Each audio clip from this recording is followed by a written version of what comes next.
नमस्कार, मैं हूं आपके साथ पूर्णिमा मिश्रा। हमारे खास प्रोग्राम क्या कहते हैं नरेंद्र मोदी में आज आपको सुनवाएंगे पीएम मोदी का वो ऐतिहासिक भाषण जो उन्होंने 3 सितंबर 2012 को गुजरात के गांधीनगर में दिया। मोदी जी ने अपने भाषण में कहा कि गुजरात में किसानों की युवा पीढ़ी भी आधुनिक कृषि क्रांति में भागीदार बनी है। गुजरात के किसानों का पुरुषार्थ रंग लाया और गुजरात के कृषि विकास से इजरायल जैसा देश भी प्रभावित हुआ है। कुछ बातों के साथ मैं कुछ बातें और भी बताना चाहता हूं। हम लोग vibrant Gujarat global investor summit करते हैं। उस समिट के साथ हम हर बार कोई न कोई एक स्पेशल इवेंट भी रखते हैं। जब हमने 2007 में vibrant Gujarat global investor summit किया था तो उसके पूर्व में हमने इंफॉर्मेशन टेक्नोलॉजी के लिए एक अलग ग्लोबल समिट किया था। जब हमने 2009 में एंड 2011 में वाइब्रेंट समिट किए तो दोनों समय हमने नॉलेज को आधार बना करके यूनिवर्सिटीज के साथ, नॉलेज पार्टनर के साथ राउंड टेबल कॉन्फ्रेंस करके उस हमारे इन्वेस्टमेंट समिट को एक नया रूप दिया था। जब हम 2013 में जनवरी महीने में vibrant Gujarat global investor summit करने जा रहे हैं तब हमने सोचा कि इस वर्ष उसी वाइब्रेंट समिट के हिस्से के रूप में पहले हम एग्रीकल्चर सेक्टर को ध्यान में रखते हुए एक dedicated vibrant summit for agriculture sector करें और उसी का परिणाम है कि आज हम सब बैठ करके एक एग्रीकल्चर सेक्टर में हम क्या कर सकते हैं उसका विचार विमर्श करने जा रहे हैं। हमारे देश में इस प्रकार का पहला ये इनिशिएटिव है जो किसी राज्य ने लिया और इसकी सफलता को देखते हुए, क्योंकि इसको हमने ज्यादा हाइप नहीं की थी, बड़ा लो प्रोफाइल शुरू किया था। ये आज इतना बड़ा समारोह हो रहा है, अब तक अखबार में इसके संबंध में एक लाइन भी नहीं छपी, टीवी में भी कोई खबर नहीं आई। उसके बावजूद भी 11 प्रदेश और हजारों की तादाद में किसानों का यहां होना, 7 देशों की पार्टनरशिप होना, ये अपने आप में कितना मेटिकुलसली साइलेंटली इस काम को हमने ऑर्गेनाइज किया होगा, कितना महत्व दिया होगा, इसका आपको अंदाज आ सकता है। और इसकी सफलता को देखते हुए मैं आज आप सबको बताना चाहता हूं कि दुनिया में सबसे बड़ा एग्रीकल्चर फेयर इजराइल करता है और हर 3 वर्ष में एक बार करता है और दुनिया के 100 से अधिक देश इजराइल के उस काम में जुड़ते हैं। हमारे हिंदुस्तान से भी इजराइल के एग्रीकल्चर फेयर को देखने के लिए हर वर्ष 15 से 20 हजार किसान अपना जेब का खर्चा करके वहां जाते हैं। गुजरात से भी 1200, 1500, 2000 किसान इजराइल के एग्रीकल्चर फेयर को देखने के लिए जाते हैं। करोड़ों रुपया खर्च हमारा किसान, हमारा देश का किसान भारत के एग्रीकल्चर में कुछ नया लाने के लिए, सीखने के लिए इजराइल जाता है। भाइयों बहनों, गुजरात सरकार ने तय किया कि अब हम आगे जैसे हम vibrant Gujarat global investor summit करते हैं, उसी प्रकार से अलग से एवरी 3 ईयर्स, इजराइल भी हर 3 साल में एक बार करता है, हम भी हर 3 साल में एक बार इसी लेवल का, इजराइल के लेवल का global vibrant Gujarat global agriculture event हम करेंगे और उसमें कृषि के क्षेत्र में दुनिया में जितने नए संशोधन हुए हैं, दुनिया में जितनी नई प्रगति हुई है, हर 3 वर्ष में एक बार इसी महात्मा मंदिर में किसानों के लिए मैं मेला लगाऊंगा और हिंदुस्तान भर के किसान कृषि क्षेत्र में हम कैसे आगे बढ़े। हमारे देश में कुछ मान्यताएं बन गई हैं। गुजरात ने उन मान्यताओं को बदलने में बहुत बड़ा योगदान दिया। हमारे देश में खेती तो ऐसी होती है, भाई 1 एकड़ में इतना ही पैदा होता है। नहीं भैया, ये ज्वार किया तो ज्वार के बिना कुछ हो नहीं सकता है। ऐसी एक निराशा की मानसिकता घर कर देगी। हमने गुजरात के एक्सपीरियंस से देखा है कि हमारे यहां आज से 10 साल पहले मान्यता यही थी। एक जमाना था जब माना जाता था कि उत्तम खेती, मध्यम व्यापार और कनिष्ठ नौकरी, ये कहावत हर घर में थी हमारे यहां। लेकिन धीरे धीरे स्थिति क्या बनी? किसान के परिवार में अगर 3 बच्चे हैं तो बाप सोचता है ये जो होनहार बच्चा है, पढ़ा लिखा अच्छा समझदार है, उसको बोलो कहीं सरकार में बाबू बन जाए। ये दूसरा थोड़ा ठीक है, चलो उसको कोई न कोई छोटी मोटी दुकान लगा दो, पान का ठेका लगा दो, व्यापारी में लगा दो, काम कर लेगा।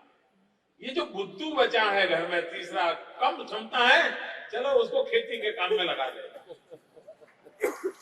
यानी घर में भी ये सोच बन गई थी कि भाई कृषि से कुछ निकलने वाला नहीं है, पेट भरने वाला नहीं है, घर चलने वाला नहीं है, छोड़ो यार, कृषि की तरफ इन्वेस्टमेंट करने की जरूरत नहीं है। जो बच्चा कम क्षमता वाला है उसी को उसमें लगा दो। ये सोच बन गई थी किसी जमाने में। भाइयों बहनों, हमने बेड़ा उठाया है। जो सदियों पहले हमारे पूर्वज कहते थे, अगर उत्तम से उत्तम कोई काम है तो खेती है, कृषि है, हम फिर से एक बार उसको पुनः प्रस्तावित करना चाहते हैं कि हिंदुस्तान जैसे देश में अगर उत्तम से उत्तम करने जैसा कोई काम है तो खेती। और मैंने देखा अभी कई किसान भाई बहनों को मुझे सम्मानित करने का अवसर मिला। बहुत कम किसान उसमें ऐसे थे जो 50-55 से ऊपर की उम्र के थे। अधिकतम किसान नौजवान थे, धोती कुर्ते में नहीं थे, सर पे पगड़ी वाले नहीं थे, जींस का पैंट पहना हुआ। यानी नौजवान कृषि की ओर आकर्षित हुआ है, कृषि में नया प्रयोग करना चाहता है, उसने कृषि को महत्व दिया है। इसका जीता जागता उदाहरण हमने अभी अपने मंच पर देखा है।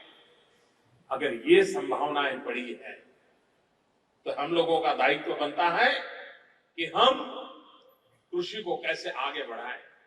भाइयों बहनों, पहले हम कृषि के विषय में सरकार भी सोचती थी, देश की सरकार भी सोचती थी, तो क्या सोचती थी कि भाई फसल खराब ना हो जाए, ये देखो, उससे ज्यादा सोचा नहीं जाता।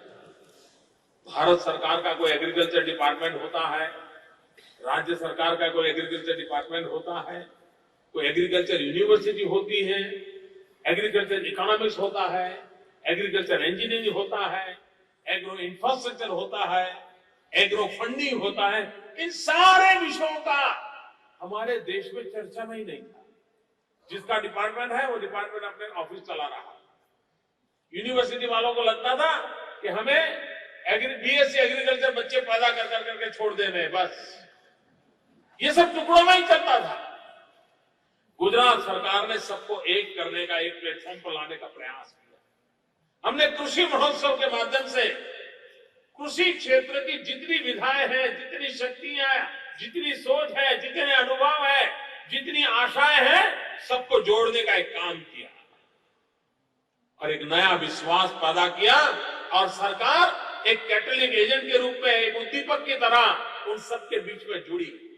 और जुड़ने का परिणाम यह हुआ कि देश कृषि विकास 3% से आगे नहीं ले जा रहा है।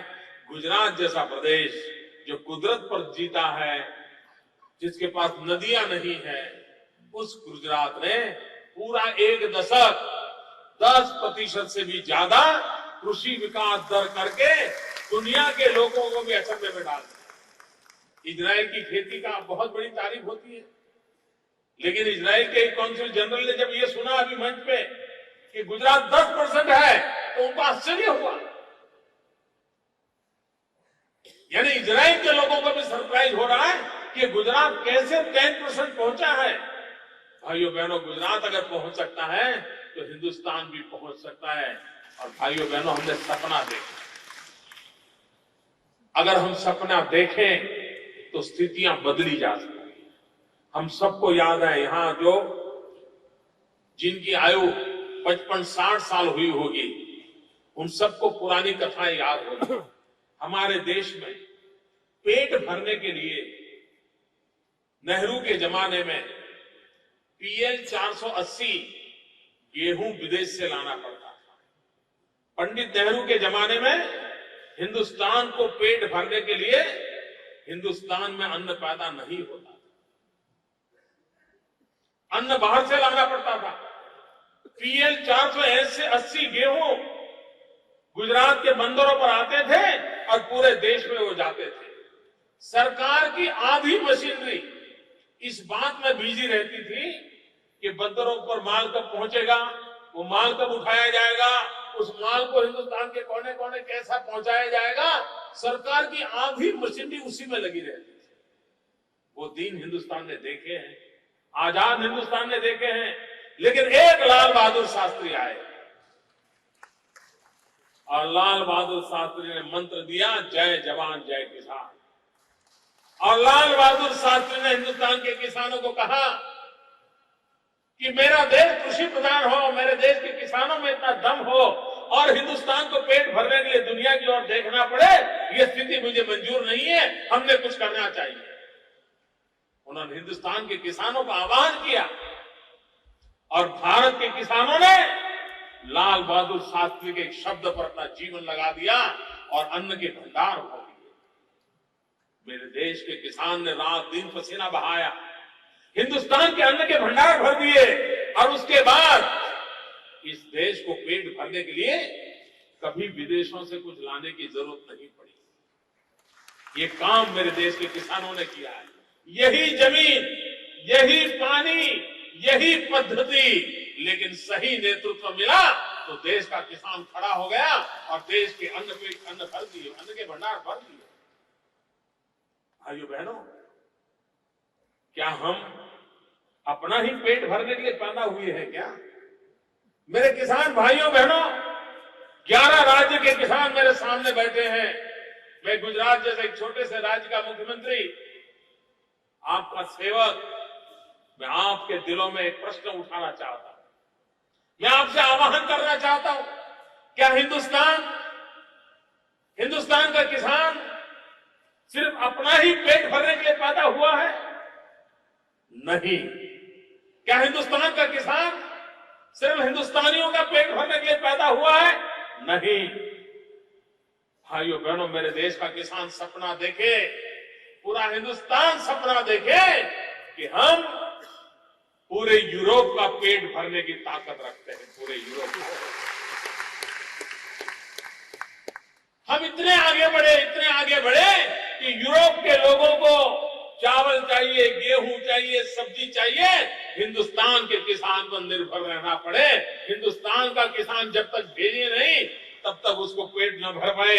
इतनी ताकत हमने दिखानी चाहिए, सपना देखना चाहिए। हम पूरे यूरोप को खाना दे सकते हैं, पूरे यूरोप को खिला सकते हैं। ये सपना देख करके हमने हमारे एग्रीकल्चर सेक्टर को आगे बढ़ाना चाहिए और उसके लिए देश में जो करना पड़े, जो नीतियां लानी पड़े, वो लानी चाहिए।